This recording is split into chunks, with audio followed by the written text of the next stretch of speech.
नमस्कार जी। मैं दीपक आपका स्वागत करता हूँ इस चैनल के ऊपर। दोस्तों, इस वीडियो में हम लोग क्लासिकल कंडीशनिंग थ्योरी के बारे में बात करेंगे। फ्रेंड्स, ये जो वीडियो बनाने से पहले मैंने आपको अपने लास्ट वीडियो में बताया था कि मैंने एक सीरीज स्टार्ट की है सीटेट के एग्जाम को देखते हुए, स्टेट के एग्जाम्स को देखते हुए, या बाकी किसी भी स्टेट के एग्जाम के जो कि टेस्ट से बिलोंग करते हैं, उन एग्जाम्स को ध्यान में रखते हुए एक फास्ट रिविजन कराने के तौर के ऊपर इसलिए मैंने इस थ्योरी को इस तरह से ब्लैक बोर्ड के ऊपर लिखा हुआ है, ताकि अगर आप किसी को रिक्वायरमेंट है इसके ऐसे के ऐसे मतलब फोटो खींच सकता है या स्क्रीनशॉट को सेव कर सकता है, जिससे कि जो भी क्वेश्चन इस थ्योरी के ऊपर बेस होगा उसको आप आसानी से सोल्व कर पाएंगे। क्योंकि इस थ्योरी के ऊपर लगभग हर बार क्वेश्चन आपका टेट के अंदर आता ही आता है। तो आइए स्टार्ट करते हैं इस थ्योरी को। दोस्तों, क्लासिकल कंडीशनिंग जो थ्योरी है इसको रशियन साइकोलॉजिस्ट इवान पावलोव ने दिया था। इवान पावलोव को 1904 में नोबेल प्राइज भी मिला था। दोस्तों, मैंने एक वर्ड लिखा है यहाँ पे, हैबिट फॉर्मेशन। हैबिट फॉर्मेशन मतलब क्या होता है? आदत का बनना। मतलब जैसे जैसे मैं पॉइंट्स आपसे डिस्कस करता जाऊंगा आपको समझ में आ जाएगा कि मैंने हैबिट फॉर्मेशन को क्यों लिखा है। दोस्तों, अगर मैं बात करूँ हिंदी में, तो हिंदी में क्लासिकल कंडीशनिंग को शास्त्रीय अनुबंध का सिद्धांत बोलते हैं। यहाँ पे मैंने एक नाम लिखा है जेबी वाटसन, जो कि साइकोलॉजिस्ट हुए हैं। इन्होंने बिहेवियरिज्म को भी स्टडी किया है। ये क्वेश्चन पक्का आता है कि जेबी वाटसन ने साइकोलॉजिस्ट के साथ साथ में बिहेवियरिज्म को स्टडी किया है कि नहीं किया है। तो इसको ध्यान रखना चाहिए हमें, क्योंकि क्वेश्चन बहुत बार रिपीट हुआ है और हर बार आता है। दोस्तों, जैसे मैंने यहाँ पे बात की आपसे हैबिट फॉर्मेशन के लिए, तो हैबिट फॉर्मेशन के लिए इसने क्या किया है, इवान पावलोव ने इन्होंने अपना एक एक्सपेरिमेंट किया है एक डॉग को लेकर के। इनको इस डॉग को एक्सपेरिमेंट करने का आइडिया कैसे आया?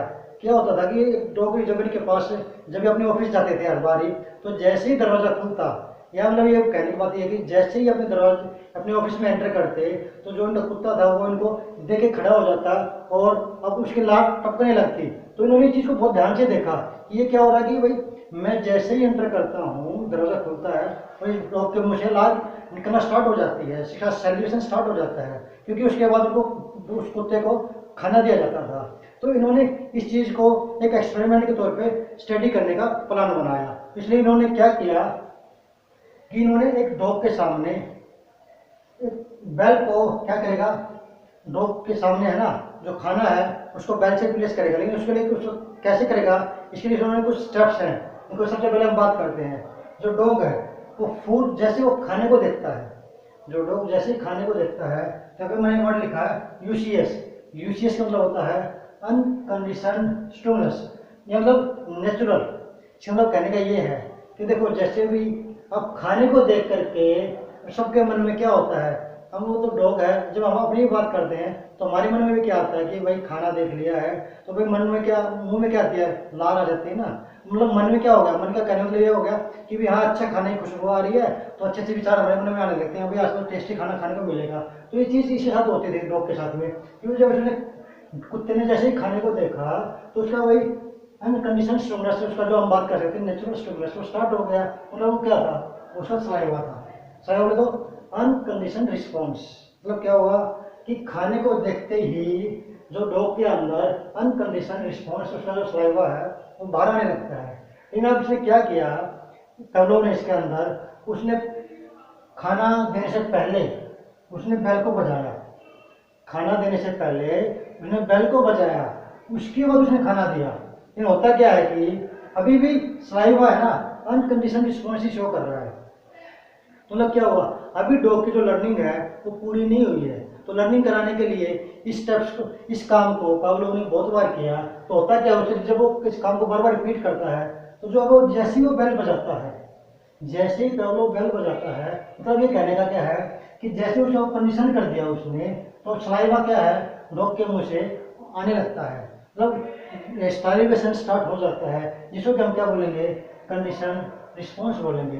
मतलब कहने का क्या है कि बेल से हमने, जो कि हमारा क्या है आर्टिफिशियल सोर्स है, बेल हमारा क्या है आर्टिफिशियल सोर्स है, उससे हमने जो हमारा नेचुरल प्रोसेस था सलाइवा आने का, जिसको हमने यूसीएस बोला था, उसको हमने रिप्लेस कर दिया एक कंडीशन के साथ में। मतलब कंडीशन क्या हमारी, पहले हम जैसे बेल बजाएंगे आपका सलाइवा स्टार्ट हो जाएगा, क्योंकि उसने जो एक्सपेरिमेंट उसकी लर्निंग ऐसे स्टार्ट की गई कि पहले बेल बजाओ फिर खाना दो तो आपका सलाइवा आ जाएगा। तो ये हुआ ना कि अब होने क्या लगा कि जैसे ही वो बेल बजाता उसका सलाइवा स्टार्ट हो जाता। मतलब क्या हुआ कि कंडीशन स्टिमुलस के साथ में हमने उसके अंदर यूसीआर को क्या कर दिया, हमने जो आपका अनकंडीशन रिस्पॉन्स था उसको हमने कंडीशन रिस्पॉन्स में चेंज कर दिया। फ्रेंड्स, इसमें मैंने एक वर्ड लिखा है एसोसिएशन। एसोसिएशन मतलब क्या हुआ, जो मैं आपको पहले को अभी बताया वही है कि भाई जैसे आप बैल के हाथ में फूट दोगे आपको क्या होगा, सलाइवा आना स्टार्ट हो गया। मतलब क्या हुआ कि पहले उसका जो सलाइवा कैसे आ रहा था, बस फूड को देखते आ रहा था, लेकिन अब ऐसे नहीं होगा। अब उसका मतलब एसोसिएट हो गया, वो उसकी बॉन्डिंग होगी, उसका एक कंडीशन बन गई है कि जैसे ही बेल बजेगी उसको फूड में उसको फूड दिखाई देगा तो आपका सेल्यूशन क्या हो जाएगा, स्टार्ट हो जाएगा। फ्रेंड्स, अगर मैंने कुछ जनरल टर्म्स लिखी हैं, ये जो टर्म्स हैं ये आपकी इस थ्योरी के अंदर बड़ी ही यूजफुल है। जैसे मैंने दो इंपॉर्टेंट वर्ड लिखे हैं, जनरलाइजेशन और डिस्क्रिमिनेशन। जनरलाइजेशन मतलब क्या हुआ, भाई डॉग को ये कैसे पता चलेगा कि भाई जो बेल बजाई गई है उसको इसी बेल के ऊपर रिस्पॉन्स देना है या नहीं देना है। मतलब क्या हुआ, उसको प्रैक्टिस के साथ करने के साथ साथ में यह आभास होने लगेगा कि भाई उसको इस रिंग के ऊपर या इस बेल के ऊपर उसको रिस्पॉन्स देना है। मतलब वो क्या होगा, लर्निंग में क्या कर लेगा, उस बेल की आवाज़ को डिस्क्रिमिनेट कर लेगा, मतलब और उसे अलग कर लेगा ताकि वो सही रिस्पॉन्स दे सके। चलो क्या हुआ कि डॉग ने क्या किया, जैसे ही उसको बेल सुनाई देती वो उसके ऊपर रिस्पॉन्स देने लगा। मतलब क्या है, अब डॉग है वो हर बेल के ऊपर रिस्पॉन्स नहीं देता है, उसने अपनी वाली बेल को डिस्क्रिमिनेट कर लिया है।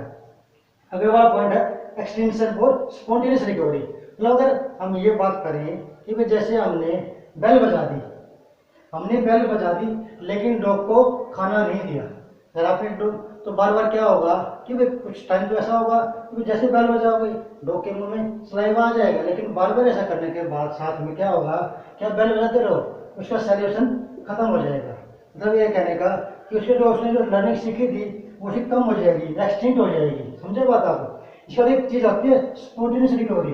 अब होगा क्या कि भाई आप ये काम करते जा रहे हो, चलो आप उसको बेल बजा रहे हो और खाना दे नहीं रहे हो, लेकिन अचानक क्या होगा कुछ दिनों के बाद वो रिपीट करेगा। मतलब लोग क्या करेगा, सॉल्यूशन को स्टार्ट कर देगा। मतलब क्या करेगा कि उसने जो सीखा था उसका और रिकवरी हो जाएगी, उसको क्या बोलेंगे, स्पॉन्टेनियस रिकवरी हो जाएगी। मतलब दोस्तों क्या कहने का मतलब क्या है कि इन चारों पॉइंट्स को और इस जो मैंने अभी लिखा है इन सब को सिर्फ ध्यान में रखते हुए इस थ्योरी को बेस अगर कोई क्वेश्चन आता है तो उसको हम आसानी से सॉल्व कर सकते हैं। दोस्तों, अब मैं आपसे दो पॉइंट और शेयर करना चाहता हूँ। जैसे कि पीआरटी की हम बात करते हैं तो दोस्तों पीआरटी के अंदर जो इन्वायरमेंट के अंदर दो क्वेश्चन जो है ना वो बहुत बार रिपीट हुए हैं। पहला क्वेश्चन तो क्या है, हम बात करते हैं अपने असम राज्य की। फ्रेंड्स, असम राज्य में क्या है कि असम राज्य में आपके जो घर है ना वो जमीन से 10 से 12 फुट ऊपर लकड़ी के खंभों पर बनाए जाते हैं, क्योंकि वहाँ पे बारिश बहुत ज़्यादा होती है।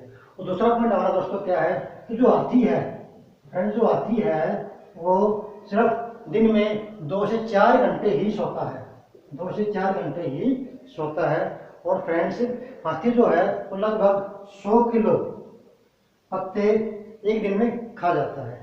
एक पॉइंट मैं आपसे और शेयर करता हूँ कि जो हाथी है ना वो 13-14 साल तक ही अपने झुंड में रहता है, जिसके बाद वो अलग हो जाता है और उस झुंड में जो बुजुर्ग हथनी होती है वो लीडर का काम करती है।